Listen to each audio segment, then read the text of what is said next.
And this week we are looking at the Gospel of Matthew, chapter 12. So let's go ahead and jump right into the first verse. It says, "At that time Jesus went on the Sabbath day through the grain fields, and his disciples were hungry and began to pick the heads of grain and to rub them in their hands and eat them." So you can see here that the disciples were hungry, and they began to pick some grain and rub it in their hands and eat it. This was an interesting thing to do because back in those days, the grain would be tied up in bundles, like a big bundle of wheat or barley or something like that. And then what they would do is they would take a sharp stone and they would start rubbing it against the grain in order to kind of beat out the grain, separate the grain from the chaff. They would kind of rub it in their hands like that. So it wasn't necessarily picking individual kernels of grain, but more beating out the grain so that they could eat it. So they started doing this as they were walking along, and I'm sure they probably had been fasting. It says that they were hungry, so they probably had not eaten for a while. And so they got hungry and started eating these grains. Well, some of the Pharisees saw them doing this, and they came over and said to Jesus, "Look, your disciples are doing what is not lawful to do on the Sabbath." So the Pharisees had a problem with this. Of course, Jesus turned and said to them, "Have you not read what David did when he was hungry? How he needed food, he and his companions, and how he entered the house of God, the keeper of the tabernacle, and ate the consecrated bread which was not lawful for him to eat, nor for anyone to eat with him." So Jesus used an example from the Old Testament to make his point. He said, "Don't you remember when David was in the wilderness and he was hungry, and he and his men were tired? They needed food.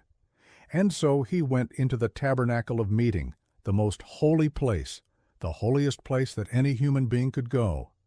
And he ate the showbread, the bread that was set before the Lord, and that was only for the priests to eat.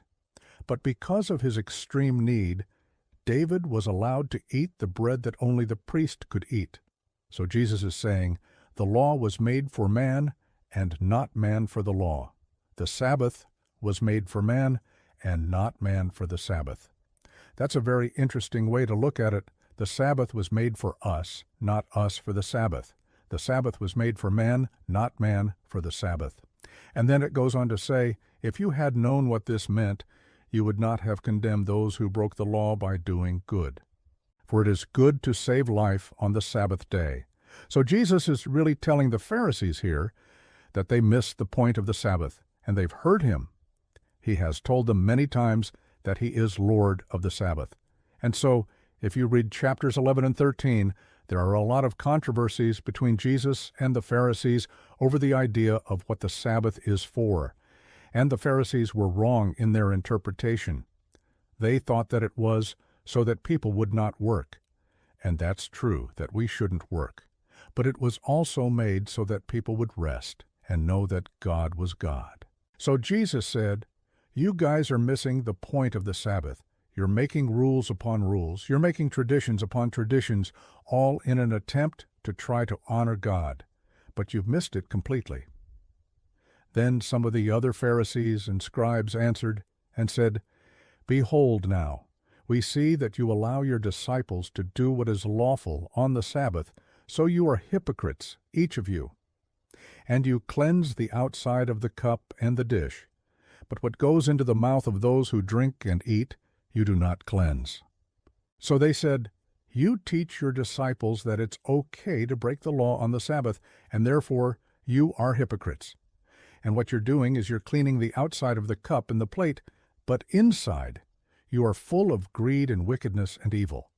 Now, this is actually pretty harsh language that the scribes are using here.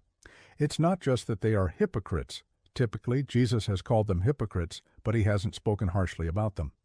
But here the scribes are speaking very harshly of the Pharisees, or rather of Jesus and his disciples. And so they're saying, "You clean the outside of the cup and the dish, but what goes into the mouths of those who eat and drink, you don't clean." And so Jesus answered and said, "Woe to you, scribes and Pharisees, hypocrites, because you pay a tenth of mint and dill and cumin, and neglect the more important matters of the law, justice and mercy and faithfulness. It was necessary to do these things while not leaving those things undone. blind guides who filter out a gnat and swallow a camel. Woe to you, scribes and Pharisees, hypocrites, because you cleanse the outside of the cup and the dish, but what goes into people's mouths you do not cleanse. So Jesus basically is repeating what they just said, but he is calling them hypocrites again. And then he's using two examples. He says, you pay attention to the small stuff, but you neglect the big stuff. You're filtering out a gnat and you're swallowing a camel. You're paying attention to the little tiny fly, and you're ignoring this huge animal. Why? Because you guys are always talking about these small things. You're always paying attention to these small things, and you're neglecting the big things. You're cleansing the outside of the cup and the dish, but what goes into people's mouths, you do not cleanse. Now, what does that mean? What's the lesson here? Well, Jesus is teaching us here that we need to pay attention to the big things and not get bogged down in the little things. We need to make sure that our focus is on the main thing and not on the small, insignificant things. We need to make sure that we focus on loving God and focusing on loving others. And that should be our focus. And if we focus on everything else, if we start to add all these extra things, we will miss the big picture. We will miss the big goal. So Jesus is warning the Pharisees here, and he is warning us today, that we don't get bogged down in the little things. We don't get caught up in the little, tiny, insignificant things, and we lose the focus of the main thing, which is the gospel of Jesus Christ, and taking that to the world. Then some of the people asked him, what kind of demon goes out for another demon? So they asked Jesus this question. Then he said to them, a kingdom divided against itself is like a house divided against itself. For if a kingdom is divided against itself, that kingdom cannot stand. And if a house is divided against itself, that house will not be able to stand. If Satan casts out Satan, he is divided against himself. How will his kingdom stand? If Satan casts out a demon, he will only cast him out with permission. And so he will only cast out a demon if he has already agreed to cast out a demon. If he has already agreed to cast out a demon, then he will agree. If he's agreed to do something, he will do it. Otherwise, no. So if a house is divided against itself, that house will not be able to stand.